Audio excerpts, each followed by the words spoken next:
So I will talk about the cross-match of Gaia data with external surveys.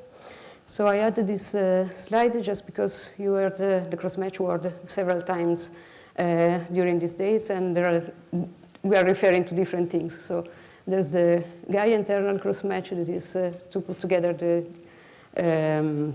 observation from the different transits. Then there's the TGAS, which include the cross-match with the Parcus 2 and Tycho 2. Then there is the on-the-fly cross-match that is available on the ESAC portal. And what I'm talking about is the pre-computed cross-match with large public available external surveys. So that's the only thing I will talk about. And this is the work which has been done in ASDC. So it was decided to perform this cross-match of Gaia data with large astrometric photometric surveys. They are surveys in the optical and near infrared, and they are public available. And the idea was that, as those are large surveys, and by large here I mean a few hundreds of millions of objects. So it was worth to pre-compute them given the size, and then it will be done in a consistent way. And so these results are part of the R1 and are available to the scientific community, both in the ESAC portal and also in the ASDC portal. So that's the outline of my talk. I will first tell something about the assumption and the general principle that guided us to decide which was the cross-match to use for Gaia and these external catalogs. Then I will briefly describe these external surveys, mainly the fields which are important for the cross-match, because you are all familiar with them. Then I will tell you a little bit more about the algorithm, without going into the details, but this will help you to understand the output and how to use the output of this cross-match. And then I will show you some results. And okay, so there are different approaches to cross-match. There's always some decision you have to make because you can do different things. It depends on your scientific problem. So it is, in any case, a compromise, a trade-off between what you decide that are your requirements, and a fraction of mismatched objects are always present. So these are the things which guided us. For example, we tried and tailor the best algorithm for our scientific problems. Another approach would be to just define something which is more or less good in several different cases, but that's not what we wanted. Then we tried to minimize the mismatch among the peculiar objects, which are often the most interesting objects.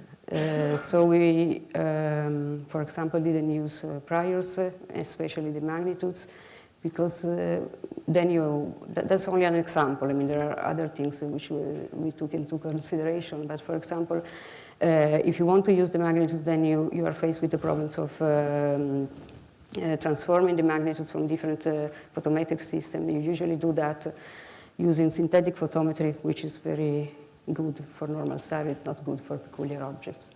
So we prefer not to do that in this cross-match. And well, for Gaia 1, we also didn't have colors, so that would even make it more difficult to use those transformations. Then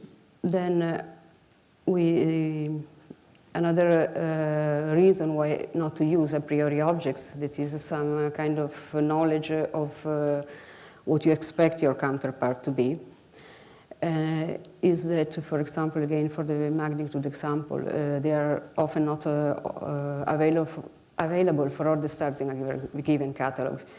You normally have one band in which you have more or less most of the objects, but then in the other bands you start to have less objects. So colors are not defined for all the stars in a given catalog, which is normal, but it's a problem when you want to be consistent and homogeneous. And so we also assume that a neighbor is always a potential counterpart. This is a strong assumption. But this is again because those surveys are general surveys. They are not for specific objects. You can find any kind of objects inside. And they are not too different. I mean, they are in the optical like Gaia or in the near infrared. So we assume that we see the same things.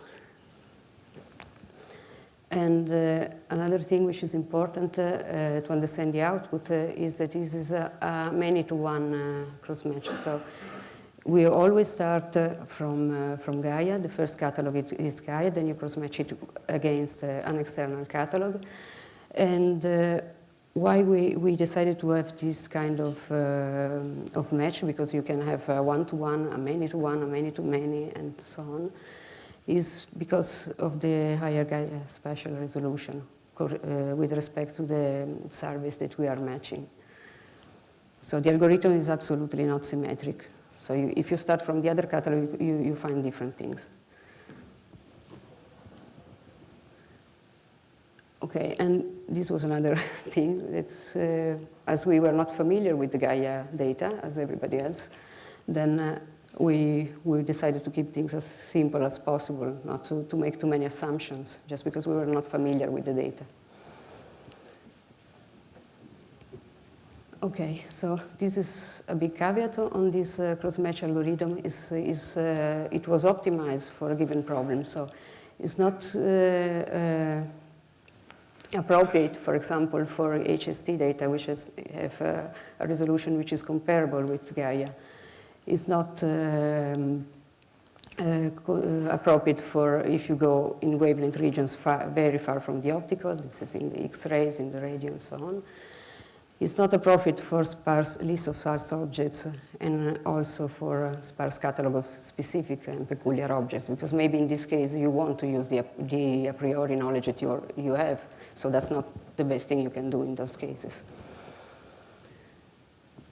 Now, this is the list of the external catalogs which were matched with Gaia first release. So we go from the more than 1 billion stars of Gaia to catalogs which have close to 1 billion or just 100 million objects. So those catalogs, even if they are similar, they are largely not homogeneous when you get to the cross-match. And we still have the requirement to make the cross-match in a consistent way. Well, this is a requirement we put to ourselves. We wanted to do the same thing for all the catalogs. So with the exception of some parameters which do depend on the catalogs, then it's exactly the same thing. And so we tried to avoid filtering of the catalogs. We did it when it was absolutely necessary. And I can, if you're interested, make some examples. Okay, so when it comes to cross-match and the kind of cross-match we decided to use, the kind of algorithm we choose, then those are the things which are important to know about the external catalogs. So the angular resolution, astrometric accuracy, how the catalog is tied to the ICRS system, the coordinate epochs, you don't always have it available. So in cases where it was not available, we use something which is close to the mean epoch of the catalog. Then for the catalogs which do have proper motions, which we didn't use, we only used the TIGAS proper motions. Then you have positions at J2000, but the errors are at the mean epoch. And what is worse, the mean epoch is usually different in right ascension and declination. So, and also you have to know the issues and caveats which are in those which are documented for those catalogs from the authors, because then if you find something strange in your cross-match or in something, then you can have some hints of why and where it comes from. So this is just to explain why we did a huge work trying to homogenize the catalogs and in rare cases to filter them. And of course, all this is important to compare with what we have from Gaia. And I'm only showing a picture here. What?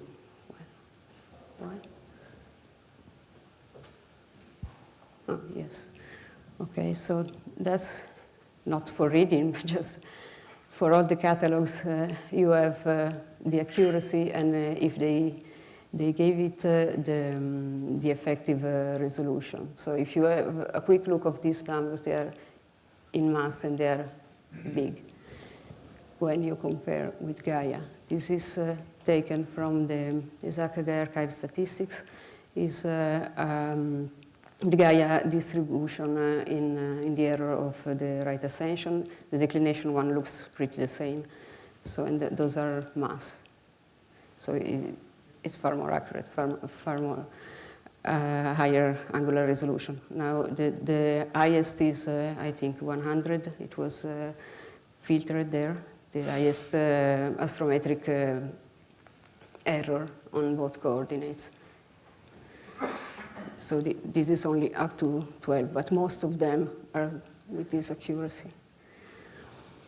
So what we also provided is a version of the external catalogs, which you can find in the archive. So this version of the original catalog are different from the original catalog in several ways.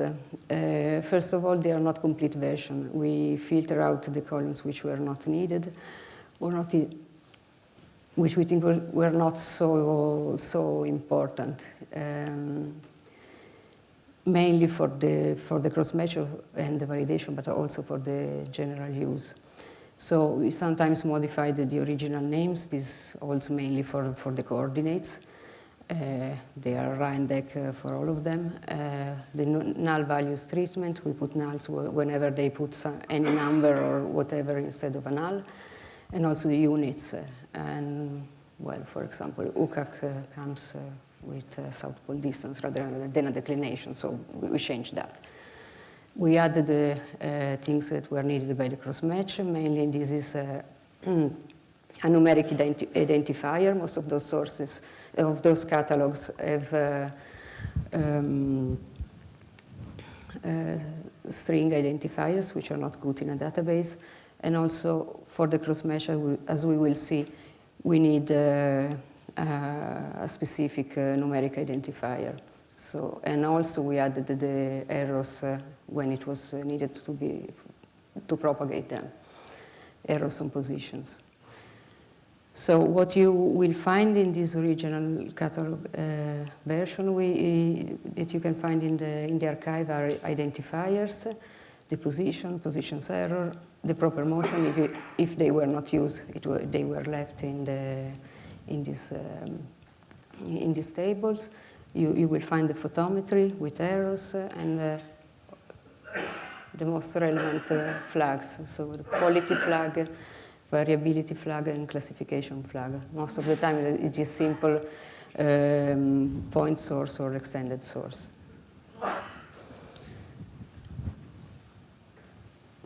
Okay, going to the algorithm. As said, this is based mainly on the astrometry, that is the position, the Gaia proper motion when available, that is for the TIGA subsample, we use the proper motions. In future release, we will try and use everything that is available. In particular, from tier 2, we should use proper motion, which will be available for all stars. So as I said, the coordinate epoch is very important, especially if you make this, sorry. If you use proper motions, then we use, of course, great circle distances, the Aversine, and we use the positional error ellipses as projected on a tangent plane. We assumed a normal distribution for positional errors. That is not true most of the times, but it's still true that when you have a positional error ellipse, the probability that the star is in the center of the ellipse rather than in the outer regions is bigger. So it is, maybe it's not a Gaussian distribution, it's not a normal distribution, but it is still, I think, a fair approximation to consider those Gaussians. So as said, is a many to one correspondence. Then we also give the number of neighbors, which can be used as an measure of the external catalog density around your star. This is something you will have in the output. We actually use a better, even if crude, measure of the external catalog density when we define the figure of merit. And I will talk more about it later on. So how does this work? It is a filter and refine method. This means that you start from something bigger, then you refine your filters so that the biggest calculation you do for a smaller number of objects, of possible neighbors. So it is a planes width algorithm. This means that you first have to prepare the catalogs, you order them by declination, then you take the southest star in Gaia, you define what is called an active list, that is a slice in declination, which includes all the stars whose delta is how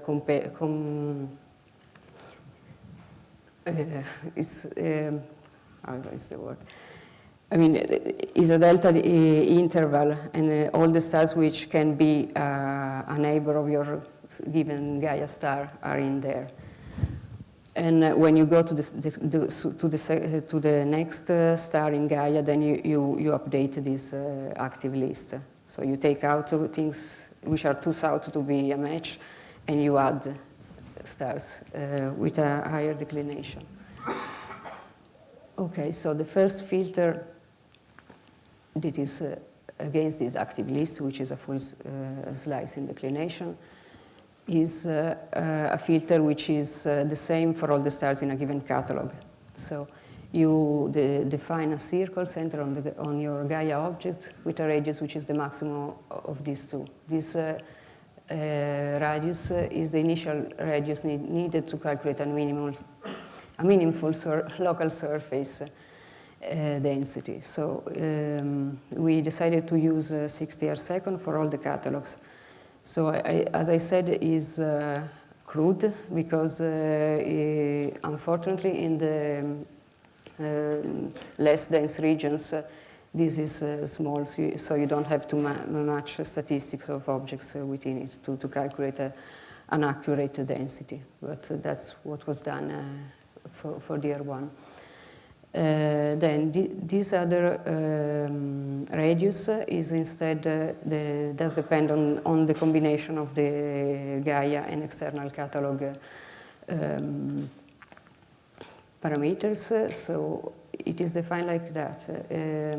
You have a confidence level that is okay. If you assume errors are a normal distribution, they usually give them as a 1 sigma errors. So this is the confidence level, and we use a 5 sigma confidence level. The idea here is that we may put too many neighbors or best neighbors in your output, but it will still be possible for you to filter them out. If we go for a 3 sigma, then there's no way that you can recover the objects in case we choose the wrong match. This max position error is a combination of the max position error in Gaia and the external catalog. Then we also tried to do something for the stars with no proper motion. So we defined a threshold which we fixed to 200 mass per year, and that is multiplied by the maximum difference in epoch between the Gaia and the external catalog. Whichever is the biggest is your initial radius. Most of the times this is bigger than that one, but for all wise, for example, is not true. So this is just a drawing of what I just said. So you have okay, so that's a drawing. Don't look at the size of these circles and ellipses. So that's your star with its positional error ellipse. That would be the max position error in Gaia. Then you add something and you have a bigger circle. Then you add the proper motion threshold and you arrive here. and then you have the density radius. In this case, is bigger than the others. Okay, second filter is to select among the neighbors. I mean, everything that is in this initial circle is a neighbor. Then you select the good neighbors. Those good neighbors are the ones you will find in the neighborhood table.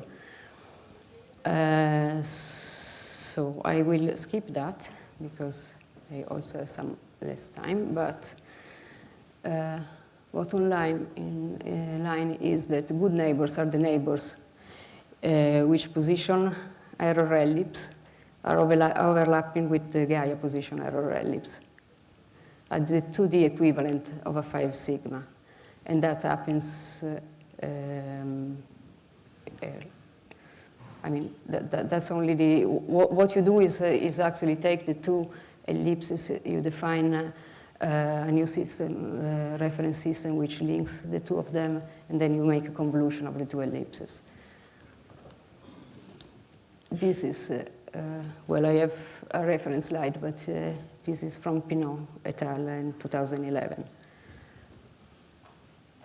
Okay, so after, so the good neighbors are filtered on an object-by-object basis because is the actual error ellipses that have to overlap for every given pairs, the Gaia target and the possible good neighbor. And then what you do after the second filtering is to select the best neighbor using a figure of merit, which is called score in the archive. Okay, so we have two different, again, this drawings helps me to explain. So we have two cases when you don't have proper motions. You have your initial search radius, and you have your target, you have different possible neighbors, and each of them has its own epoch. So what you do, you make the Gaia error ellipse larger by adding this proper motion threshold and the difference between this object and, for example, this one, and then you evaluate if they do overlap or not. And you do different things for every single of those objects. And in this case, these three, 1, 2, and 3 are good neighbors, so they are put in the list. And after, among those, you use the figure of merit. You calculate only for these 3 good neighbors, and you select the best neighbor.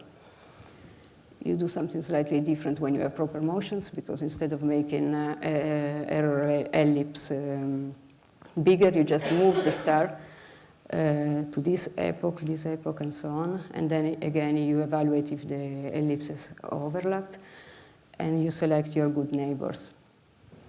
And as before, you then select among the good neighbors your best neighbor based on the figure of merit.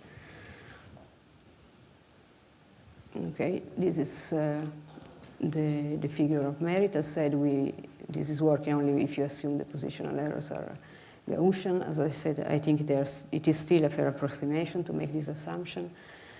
We use a sort of classical way to evaluate the figure of merit that is using unlikelihood ratio. That is the ratio between the probability that is a match and the probability that is just a spurious match. This is your formula. This is the density in the external catalogues, which I was mentioning. So what you actually find in the archive is the asin age, I don't know the English for that, of this likelihood ratio. And it is safe to compare the score values within a given catalog, but is not a good idea to compare likelihood ratios in different catalogs. I mean, in the cross-match output of different catalogs, because there's always some kind of different conditions in the different catalogs. So it doesn't tell you that in a different catalog a given star is more probable than in another one. Okay, this is something about this likelihood ratio. So it depends exponentially on distance. So main dependencies on distance. There are some corrections. For example, it depends on the position errors. So a larger position errors will make your object a less probable counterpart. A large epoch difference will also make your object a less probable counterpart. And an object in a more dense field will also be a less probable counterpart due to confusion. Now, as I said, we define what we call the mates. Mates, okay, so imagine everything I described until now about the cross match, you did it for those two stars, those two Gaia stars in red. And then what you find is that they both have the same best neighbor. So mates are objects with the same best neighbor in a given external catalog.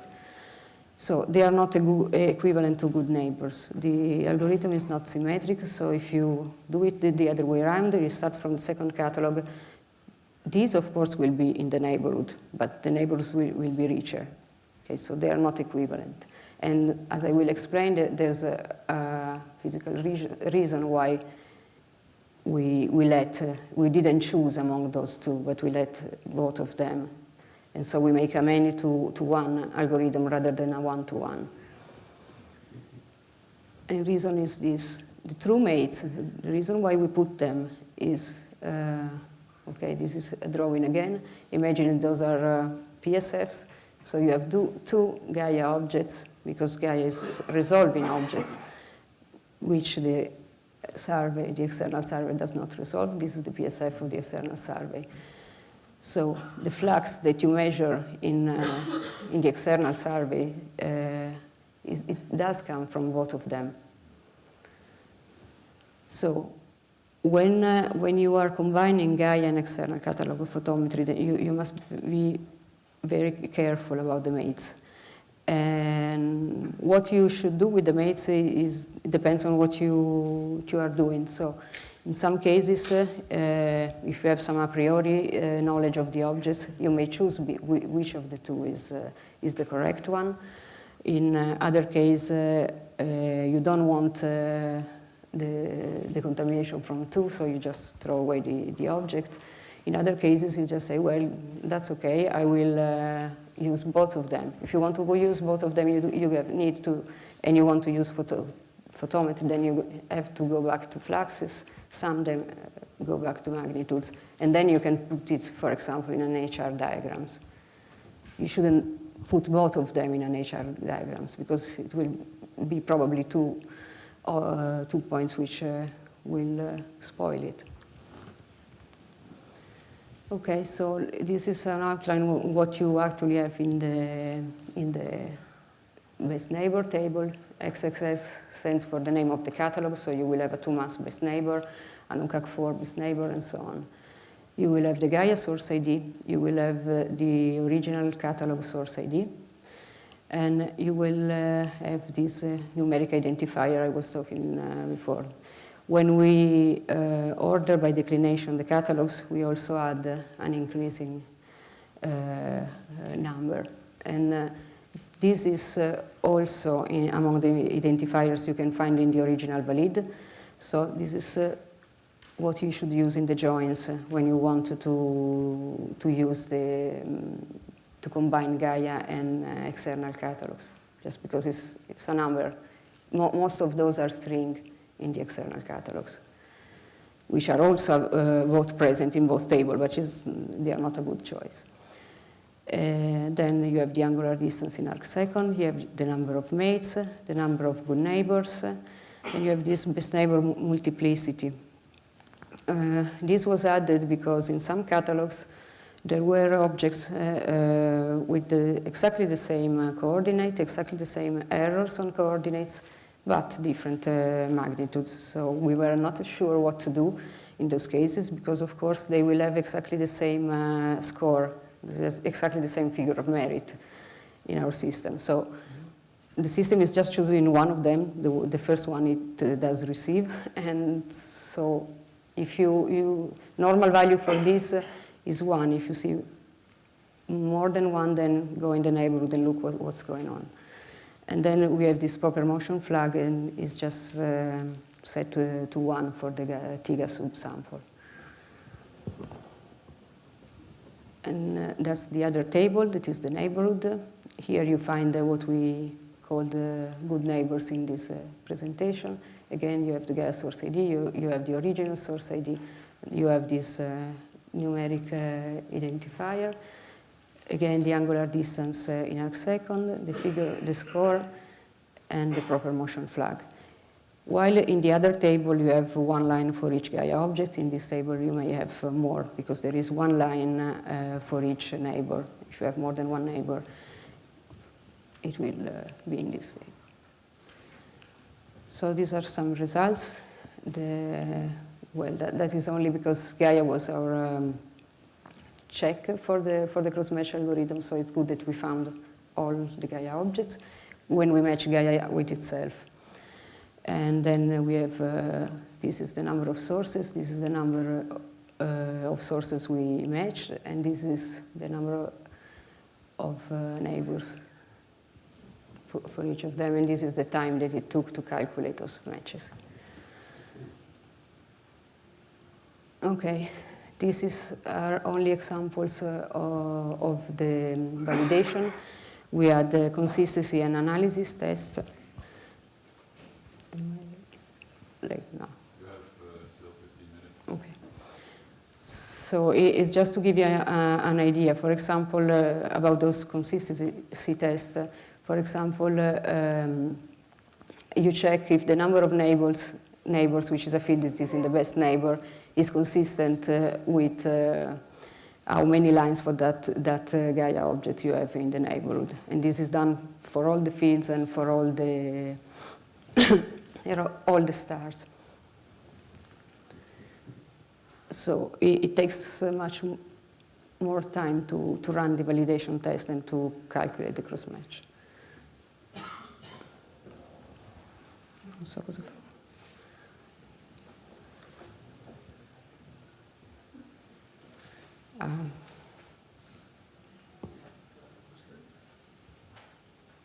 Sorry.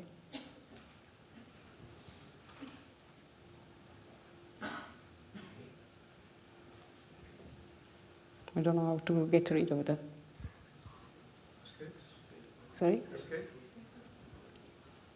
No.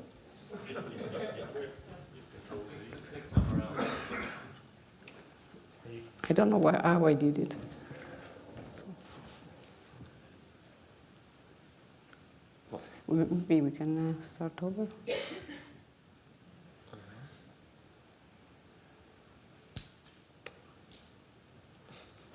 Sorry about that.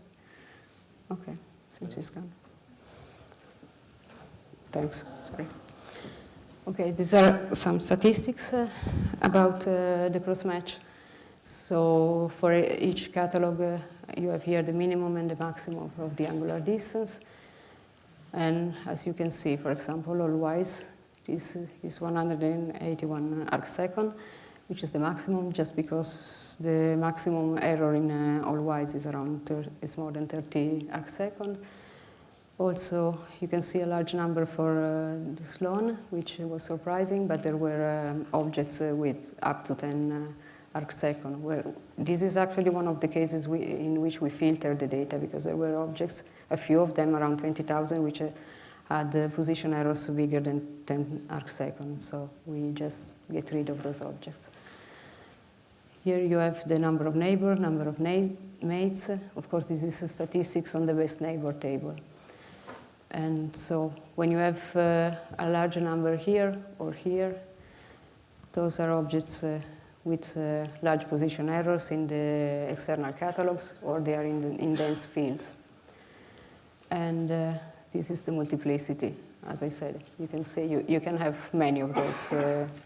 You have the maximum of this multiplicity means that there are, for example, in GSC2, at least one case of an object with 16 replicas with different magnitudes.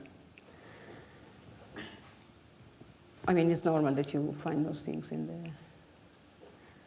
Okay, this is the same for the neighborhood. And again, the min and max for the angular distance. And here there is the min and max for the score.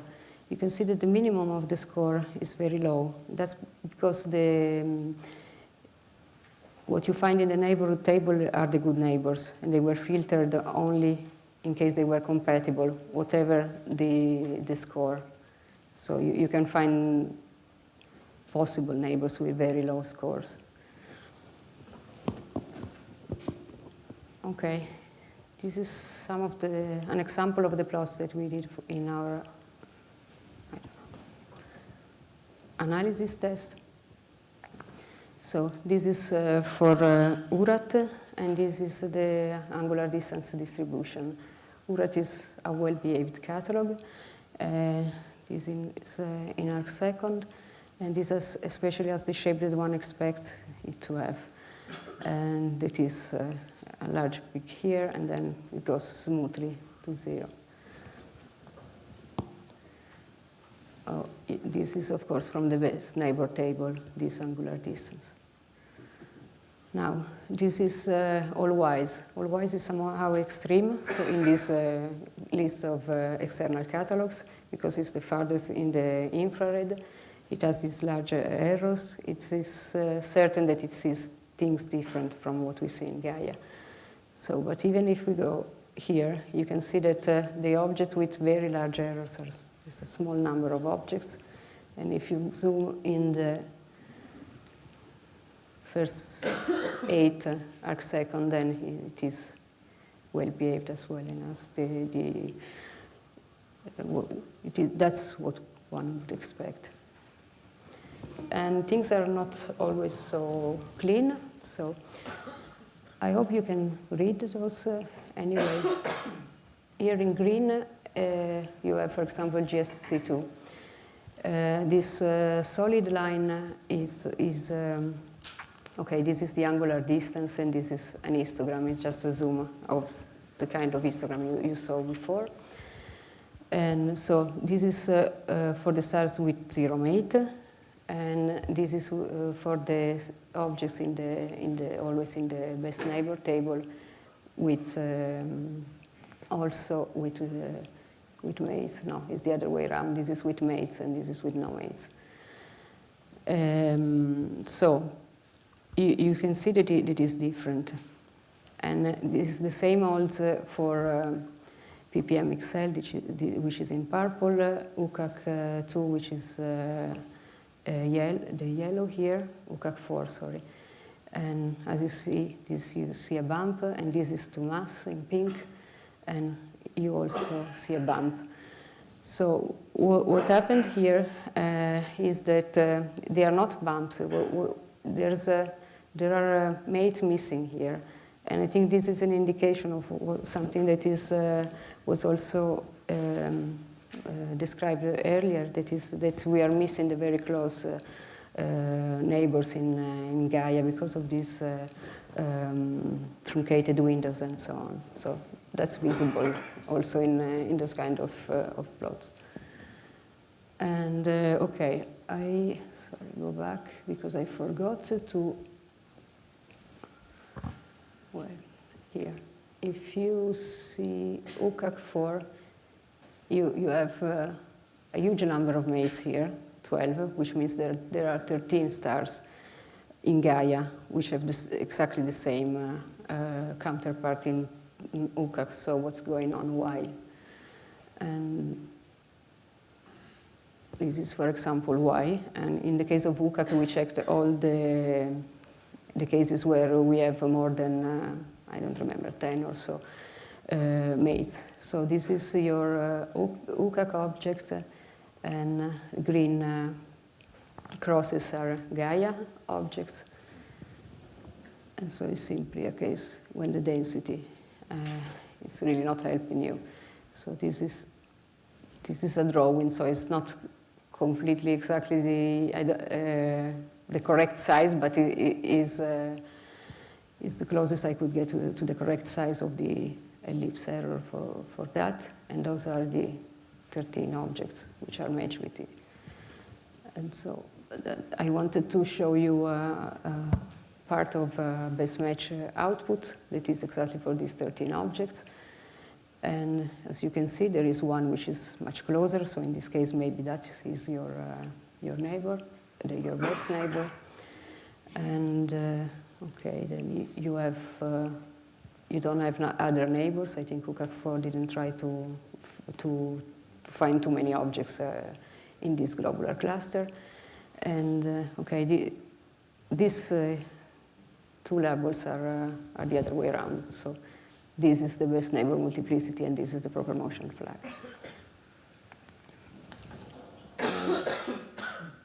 Okay, that's my last slide. That is the reference for this work, even if it is not complete.